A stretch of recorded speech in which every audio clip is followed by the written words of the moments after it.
অন্তর্বর্তী সরকারের উপদেষ্টাদের বিরুদ্ধে দুর্নীতির অভিযোগ আর সেফ এক্সিট খোঁজার গল্প কিছুটা ম্রিয়মাণ হয়ে গিয়েছে।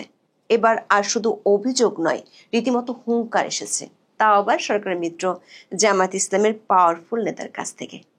জামাত ইসলামের নায়েবে আমির সৈয়দ আব্দুল্লাহ মোহাম্মদ তাহের কোনো রকমের রাগ ঢাক না রেখেই সরকার উপদেষ্টাদের হুঁশিয়ারি দিয়েছেন। বলেছেন, অন্তর্বর্তী সরকার উপদেষ্টা মণ্ডলীর ফোনালাপের রেকর্ড তাদের হাতে আছে। তার কঠিন শর্ত, উপদেষ্টারা না শুধরালে সেই রেকর্ড জনসমক্ষে ফাঁস করে দেওয়া হবে। কিছুদিন আগে সবচেয়ে কাছের মিত্র কিংবা নিয়োগকর্তা বলে পরিচিত এনসিপি নেতা নাহিদ ইসলাম উপদেষ্টাদের প্রতারণা আর সেফ এক্সিট খোঁজার চেষ্টার কথা জানিয়েছিলেন। সে রেশ কাটতে না কাটতে আর এক মিত্র জামাত ইসলামের নেতা গোপন কথোপকথন রেকর্ড ফাঁসের হুমকি দিলেন। রাজনৈতিক বিশ্লেষকদের প্রশ্ন, এই হুমকি কি রাজনৈতিক ব্ল্যাকমেলের হাতিয়ার, নাকি সরাসরি অন্তর্বর্তী সরকারের নীতি নির্ধারণী প্রক্রিয়াকে প্রভাবিত করার জন্য প্রয়োগ করা তথ্যযুদ্ধের এক ভয়াবহ চরমপত্র? লক্ষ্য যাই হোক, অন্তর্বর্তী সরকারের প্রতি মিত্রদের এমন প্রতিক্রিয়ায় অন্তর্বর্তী সরকারের অবস্থা হয়ে দাঁড়িয়েছে সেই প্রবাদের মতো, কার ঘরে ফেরে সে ঘরেই মারে। মাত্র 15 মাস আগে যে সরকার জনগণের আস্থায় প্রতিষ্ঠিত হয়েছিল, আর যারাই তাদের নিয়োগ করেছিল, সেই নিয়োগকর্তাদের হাতে থাকা রেকর্ডের ফাইলে ভেঙে পড়বে সরকারের মেরুদণ্ড। তার চেয়েও বড় প্রশ্ন হলো, হঠাৎ করে এনসিপির পর জামাত ইসলামের নেতাও কেন ফাঁস করার হুমকি দিলেন ফোনালাপ? সে প্রশ্নের উত্তর খুঁজতে চলুন যাওয়া যাক বিশ্লেষণে।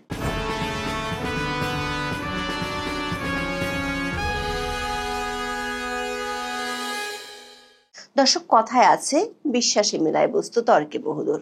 গত বছরের 8ই আগস্ট একমাত্র ক্ষমতাচ্যুত আওয়ামী লীগ ছাড়া বাকি প্রায় সব দলের অকুণ্ঠ বিশ্বাস আর সমর্থন নিয়ে সিংহাসনে বসেছিল অধ্যাপক ইউনূসের অন্তর্বর্তী সরকার। কিন্তু মাত্র কয়েক মাসেই সেই বিশ্বাস আজ প্রশ্নের মুখে। শুরুর দিকে সরকারের কয়েকজন উপদেষ্টা ও তাদের সহযোগীদের বিরুদ্ধে দুর্নীতির অভিযোগ ওঠে, কিছু কিছু খবর গণমাধ্যমে প্রকাশিত হয়। 1 বছর পার হলে গত 9ই আগস্ট দুর্নীতির সবচেয়ে গুরুতর অভিযোগটি তোলেন বিএনপি চেয়ারপারসন খালেদা জিয়ার একান্ত সচিব এবিএম আব্দুস সাত্তার। তিনি দাবি করেন, অন্তর্বর্তী সরকারের 8 জন উপদেষ্টার সীমাহীন দুর্নীতির প্রমাণ তার কাছে রয়েছে। যদিও তিনি অভিযুক্ত উপদেষ্টাদের নাম প্রকাশ করেননি, কিন্তু তার অভিযোগের ধরন ছিল অত্যন্ত সুনির্দিষ্ট। তিনি বলেছিলেন, এই উপদেষ্টাদের সঙ্গে যোগাযোগ ছাড়া গুরুত্বপূর্ণ পদে নিয়োগ বা বদলি হয় না। রাষ্ট্রপতির পদত্যাগ, করিডোর, ঢাকা দক্ষিণের মেয়র পদ সহ নানা ইস্যুতে বিএনপির সাথে কিছু টক্কর দৃশ্যমান থাকলেও দুই মিত্র এনসিপি ও জামাত ইসলামীর সাথে সরকারের তহরম মহরম সম্পর্ক ছিল। গত 6 অক্টোবর সরকারের ভিতরে প্রথম জ্বালা ধরিয়ে দেন এনসিপির আহ্বায়ক নাহিদ ইসলাম। তার আগে কিছুদিন ধরে ভাসতে থাকা সরকারের উপদেষ্টাদের সেফ এক্সিটের গুঞ্জনটি তিনি সরাসরি প্রকাশ্যে আনেন। রাজনৈতিক বিশ্লেষকদের মতে নাহিদ ইসলাম একেবারে হুঁশিয়ারি দিয়ে বলেছিলেন, সময় হলে কারা কারা সেফ এক্সিট চাচ্ছেন, কারা কারা রাজনৈতিক দলগুলোর সাথে লিয়াজো করে আখের গুছিয়েছেন, সব ফাঁস করে দিবেন। দর্শক, এমন অভিযোগ আর হুঁশিয়ারি কোনো শত্রুপক্ষ থেকে আসেনি, বরং এটি করেছেন 5ই আগস্টের অভ্যুত্থানের শক্তির প্রতিনিধি, সাবেক তথ্য উপদেষ্টা এবং জাতীয় নাগরিক পার্টির আহ্বায়ক নাহিদ ইসলাম। এই অভিযোগ সামাজিক যোগাযোগ মাধ্যমে ব্যাপক আলোচনা সমালোচনার জন্ম দেয়। এখনো সেই আলোচনা চলছে। সবশেষ 14ই অক্টোবর বিবিসি বাংলা এ নিয়ে একটি প্রতিবেদন প্রকাশ করেছে। নাহিদ ইসলাম সরাসরি বলেন, রাজনৈতিক দলের নেতা এবং উপদেষ্টাদের বিশ্বাস করাটা ছাত্রদের জন্য বড় ভুল ছিল। তিনি মনে করেন তারা প্রতারিত হয়েছেন এবং অনেক উপদেষ্টা গণ অভ্যুত্থানের সঙ্গে প্রতারণা করেছেন।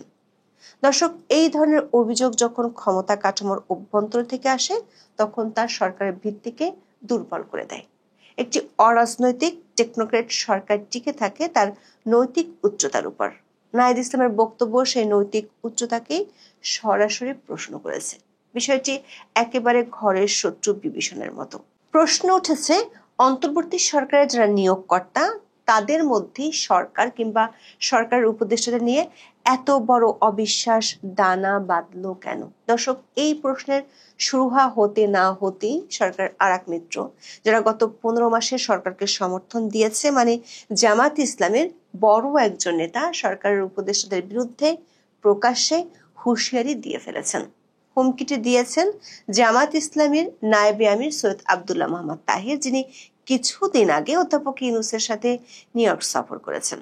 14 অক্টোবর পিআর পদ্ধতিতে জুলাই জাতীয় সনদের অন্তর্ভুক্ত করে গণভোটের দাবি সহ 5 দফার দাবিতে ঢাকায় মানববন্ধন করে বাংলাদেশ জামাত ইসলামী। রাজধানীর মৎস্য ভবন মোড়ে ওই মানববন্ধনে বক্তব্য দেন জনাব তাহের। জনাব তাহের অভিযোগ করেছেন, অন্তর্বর্তী সরকারের কয়েকজন উপদেষ্টা সিভিল ও পুলিশ প্রশাসনে একটি বিশেষ দলের অনুগতদের বসিয়ে নীল নকশা নির্বাচন করার ষড়যন্ত্র করছেন। সৈয়দ তাহের হুঁশিয়ারি দিয়ে বলেছেন, অন্তর্বর্তী সরকারের কোন কোন উপদেষ্টা ষড়যন্ত্রে লিপ্ত তাদের নাম ও কণ্ঠ রেকর্ড তার কাছে আছে। এমনকি এসব উপদেষ্টা সভায় কি বক্তব্য দেন সে খবরও তার কাছে আছে বলে তিনি দাবি করেছেন। দর্শক, খেয়াল করে দেখুন, অন্তর্বর্তী সরকারের বিরুদ্ধে সবচেয়ে বিপজ্জনক কৌশলগত চাপটি এসেছে সরকারের মিত্র জামাত ইসলামের নেতার হুমকির মাধ্যমে। প্রশ্ন হলো, উপদেষ্টাদের গোপন কথোপকথনের রেকর্ড জনসমক্ষে ফাঁসের কি চরমপত্র আছে? অনেকে মনে করেন এটি কেবল রাজনৈতিক চাপ নয়, বরং সরকারকে বাধ্য করার একটি কৌশলগত ব্ল্যাকমেলও হতে পারে। সৈয়দ তাহেরের বক্তব্যের পরের অংশ বিশ্লেষণ করলে বিষয়টি অনেকটা পরিষ্কার হবে। কারণ এখানে গুরুত্বপূর্ণ প্রশ্ন হলো, নাহিদ ইসলামের পর সৈয়দ তাহেরও প্রায় একই ধরনের অভিযোগ করেছেন। জনাব তাহের বলেছেন, নির্বাচনের সুষ্ঠু হওয়ার জন্য সরকারকে নিরপেক্ষ হতে হয়, সিভিল ও পুলিশ প্রশাসনকে নিরপেক্ষভাবে ভূমিকা রাখতে হয়। কিন্তু জামাত ইসলামের কাছে মনে হয়েছে সেই নিরপেক্ষ প্রশাসন, সিভিল ও পুলিশ প্রশাসনকে দলীয়করণ করার জন্য এক মহা ষড়যন্ত্র হচ্ছে। আব্দুল্লাহ মোহাম্মদ তাহের উদাহরণ দিয়েছেন, নির্বাচনের জন্য, বিশেষ করে নির্বাচনের সাথে সংশ্লিষ্ট উচ্চপদস্থ কর্মকর্তাদের নিয়োগ বদলির জন্য জনপ্রশাসন সচিব খুব গুরুত্বপূর্ণ ভূমিকা রাখে। সম্প্রতি চুক্তিভিত্তিক জনপ্রশাসন সচিব নিয়োগ দিয়েছে সরকার। সৈয়দ তাহেরের অভিযোগ, এই জনপ্রশাসন সচিব নিয়োগের ক্ষেত্রে সরকার জামাত ইসলামীকে যে কথা দিয়েছিল সেটি রাখেনি। দর্শক, কিছুদিন আগে তথ্য উপদেষ্টা মাহফুজ আলম প্রকাশ্যে অভিযোগ করেন, গত বছর 8 আগস্ট সরকার গঠনের পর বিএনপি ও জামাত প্রশাসন থেকে শুরু করে সবখানে নিজেদের লোক বসিয়েছে। জামাত নেতা তাহেরও বললেন, জনপ্রশাসন সচিব একটি দলের প্রতি অনুগত। শুধু তাই নয়, পুলিশের নিয়োগের ক্ষেত্রে একই অবস্থা চলছে বলে দাবি করেন জনাব তাহের। যদিও সৈয়দ তাহের দলটির নাম উচ্চারণ করেননি, কিন্তু পরিস্থিতি বিবেচনায় এটি পরিষ্কার তিনি বিএনপির দিকেই ইঙ্গিত করেছেন।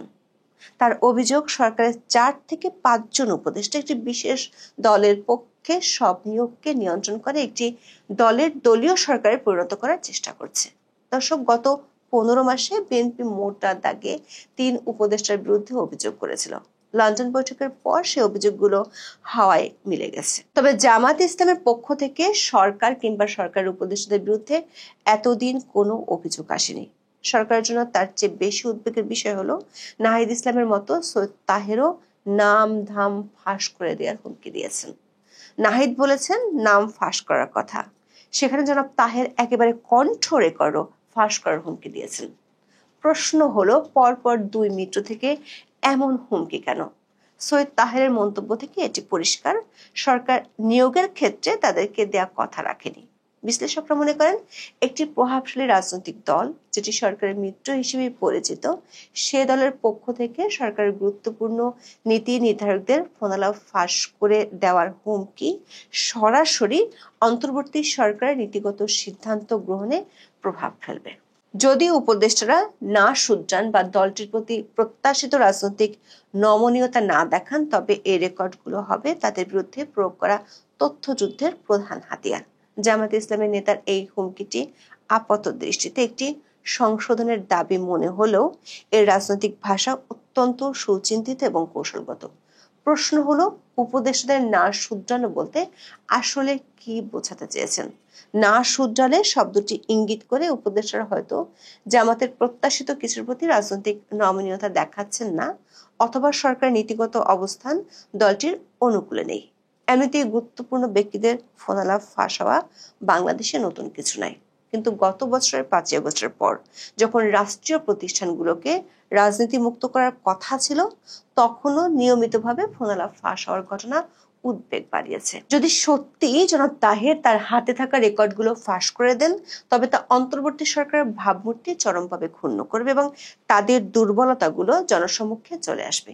এর সাথে যদি নাহিদ ইসলামও প্রতারক সেই উপদেষ্টাদের নাম বলে দেন, তাহলে চরম অস্তিত্ব সংকটে পড়বে অধ্যাপক ইউনূসের পরিষদ। দর্শক, পরিস্থিতি এমন দাঁড়িয়েছে, অধ্যাপক ইউনূসের পরিষদের অবস্থা এখন শ্যাম রাখি না কুল রাখির মতো। বিএনপির চাহিদা পূরণ করতে গেলে এনসিপি আর জামাত ইসলামী ষড়যন্ত্রকারী উপদেষ্টাদের নাম ফাঁস করার হুমকি দিচ্ছে। আবার বিএনপি নেতারাও এখনো 2 ছাত্র উপদেষ্টার পদত্যাগ দাবি করেই যাচ্ছে। জামাত এনসিপির দিকে সরকারের সখ্যতা দেখলে বিএনপি নেতারাও হুমকি দিতে ছাড়েন না। এমন শাখের করা তার ব্ল্যাকমেলের মুখে সরকার এখন তাসের ঘরের মতো ভঙ্গুর অবস্থায় দাঁড়িয়ে আছে। প্রশ্ন হলো, এই তাসের ঘর কতদিন টিকবে? আর এমন তাসের ঘরে থেকে কিভাবে নানা ঝড়ঝাপটা সামলে বিশ্ব রেকর্ড করার প্রতিশ্রুতি দেওয়া নির্বাচন করবে? নাকি সবকিছু গোলক ধাঁধায় রেখে সেই তাসের ঘর যে কোনো মুহূর্তে ভেঙে পড়বে? এখন এই পর্যন্ত। সবাই ভালো থাকুন, সুস্থ থাকুন, নিরাপদে থাকুন। দেখা হবে আগামী পর্বে।